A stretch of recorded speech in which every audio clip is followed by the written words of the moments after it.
And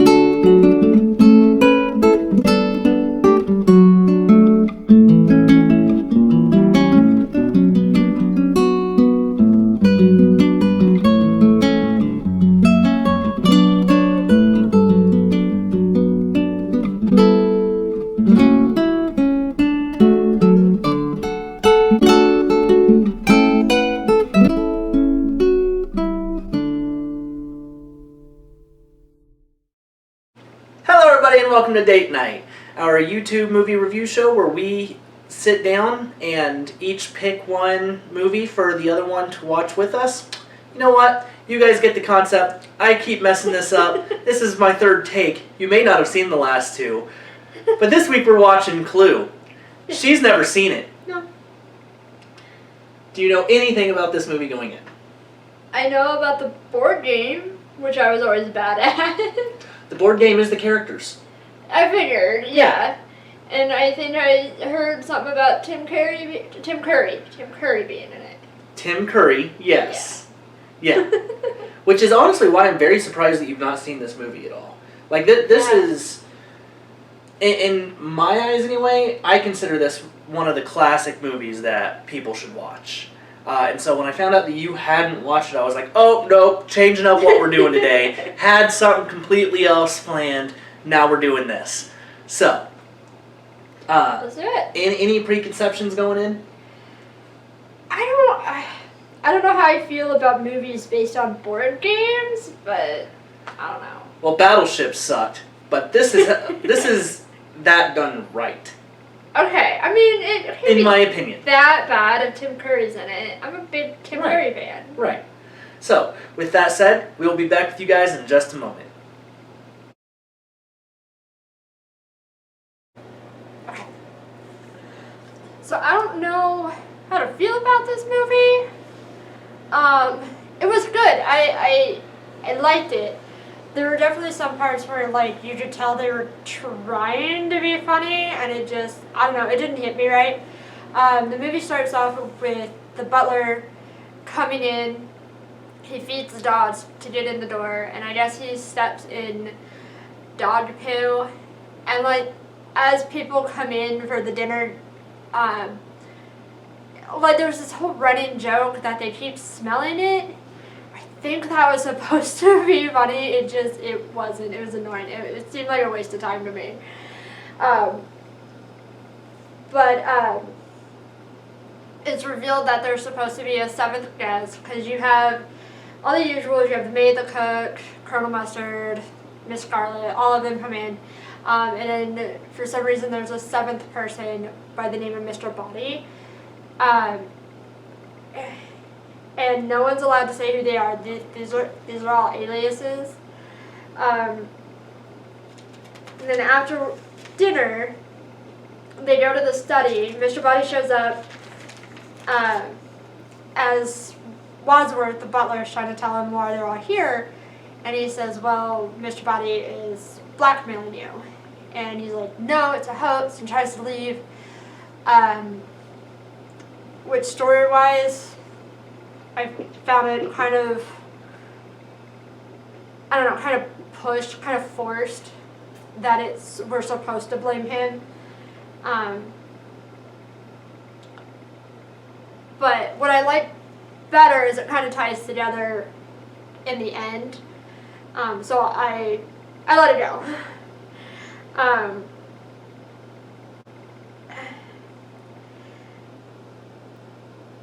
Then of course, you have the bodies piling up, the murders. Then there are like random people showing up. You have like a person that, like, his car broke down, then there's a cop, then it just seems kind of weird that all these bodies are piling up, and it's very much a whodunit, which goes along with the game, of course, but it just seemed kind of random that there's all these bodies piling up, and there's people are running around trying to figure out, splitting up, but we got to figure out if anybody else is in the house, but also blaming each other, and the butler's not letting anyone leave because he keeps locking people into rooms. So there's a lot of controlled chaos going on. So it's very confusing, and at certain points, like, you're supposed to feel really tense, and like they run into each other, and I think it's supposed to be funny, but it's, I don't know, I didn't think it was. There was one part that I thought was kind of funny. So the one part that I found really funny was when the cop comes in originally, he demands to search for the house because everyone's acting really weird. And at this point, there's 3 bodies in 2 different rooms. So in order to pretend that everything's okay, they kind of turn on the music and pretend to be like making out with the cook and making out with the dead bodies, and it's like everybody's getting frisky, and that's the way they hide the dead bodies. I thought that was really funny and kind of a neat twist to be like, no, everything's okay. But it doesn't matter, the cop ends up dead anyways. So, after that, like, it cuts to a few parts where, like, you see a gloved hand turn off the lights, and Yvette is by herself, the maid is by herself, and you hear a voice go, well, did anybody recognize you? She goes, yeah, everybody here knows my whole body, and she ends up dead. And I did like the fact that towards the end it had like 3 different endings, like 2 false endings and then like the real ending. I won't spoil it in case you haven't seen it, but I definitely didn't see it coming, and normally with these whodunit kind of movies or whodunit books, I can always tell what the ending's supposed to be. But I do like that they gave 2 false endings of how it could have been, and then the real one. But all in all, like, there were definitely some parts where I didn't see it coming, and Tim Curry himself is amazing. I absolutely, he is my favorite part about this whole movie. Alright, so like I said in our intro, I love this movie. I think I recommend this movie to everybody who I can. I think that the humor is great. I love the mystery throughout it. I think when Nikki and I were looking into this a bit before starting the movie, because she had said that there was like a remake or something, that it is listed as a adventure mystery, and it's kind of accurate. Not really adventure, but most definitely mystery. Very much like the board game.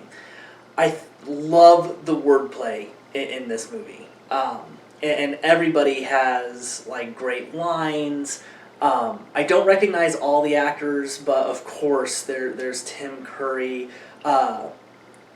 Of course I'm going to blank on names the second I go to say them. The guy that played Professor Plum was in Back to the Future.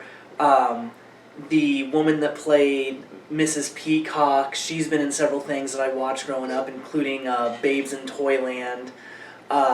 Just a great cast. I enjoy the mystery. Of course, I at this point know how it ends, but it's still a very fun movie to watch, and the humor holds up, at least to me. Well, yes, they do kind of force the dog poo one at the beginning. It's a 5-minute joke, and then it's done. But I like when, like, Mr. Green and Yvette, the maid, are going up to the attic.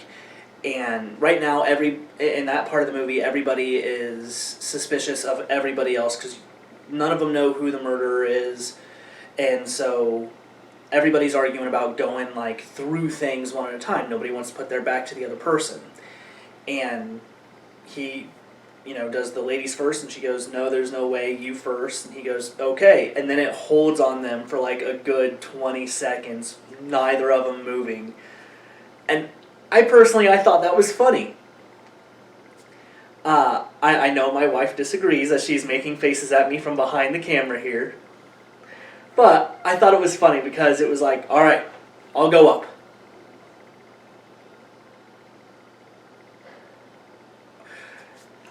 I don't know. I like that kind of humor. In the end, they do tie it all together very well. I think halfway through, Nikki had said something to me like, "It just seems like there's so much filler." And then when it comes to like the true ending, you realize none of it was filler at all. The reason that everybody's here is because they were all asked to be here. The singing telegram, the motorist that had broke down on the side of the road, the cop, all of them were meant to be there. And so literally everything ties itself together very nicely, except for some dialogue that in all three of the endings they go, oh no, that communism's a red herring. You know, they literally tell you step by step everything that you needed to pay attention to throughout the movie in the end. And I love that. I highly recommend this movie to everybody. But with that, let's get Nikki back in here and we'll wrap this up.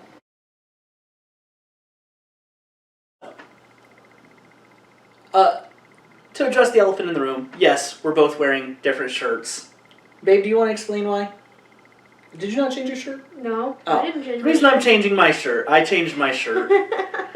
While we were doing the movie, a little bit of fun background on our date night, we decided that we were going to cook dinner. And in doing so, I started a fire. Yeah, small hiccup. We almost burned the place down. This is a small hiccup, only burnt my hand. I'll be fine. Then decided, you know what, I'm going to make some popcorn. And burnt that to a crisp. So, yeah, that was interesting to say the least. But, back to the movie. Yeah. So, what you were saying that there were parts that didn't strike well with you. It just seemed like a lot of it was very convenient. It almost like it was forced. Like, yeah, you're supposed to look at this direction or you're supposed to look at this direction. I don't know if that just comes from me reading a lot of Miss Marple and Sherlock Holmes. Like, I didn't recognize that stuff. But yeah, I like I said, I do like the fact that they did get creative towards the end.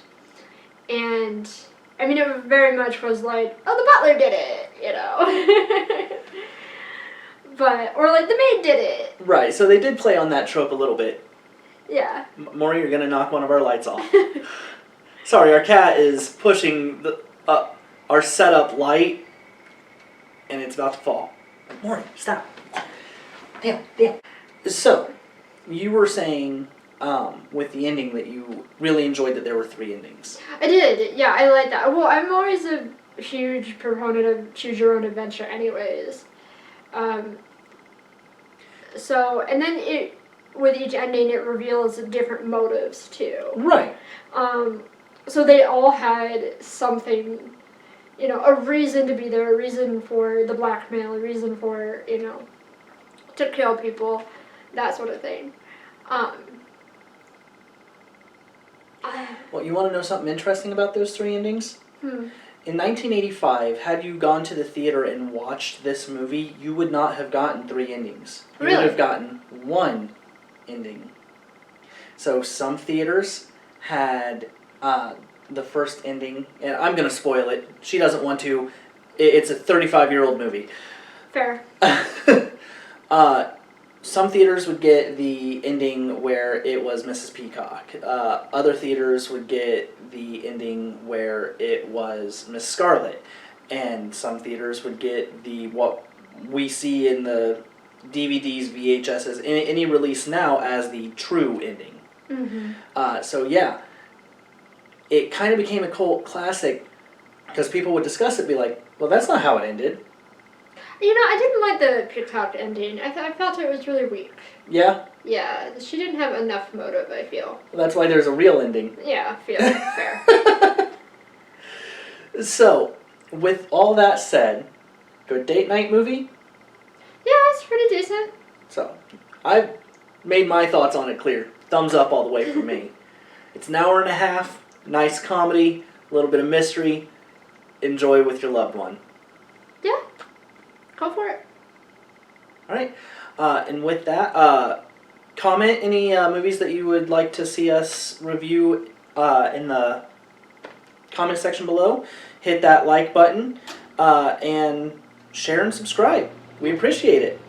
See you next week, guys. Bye.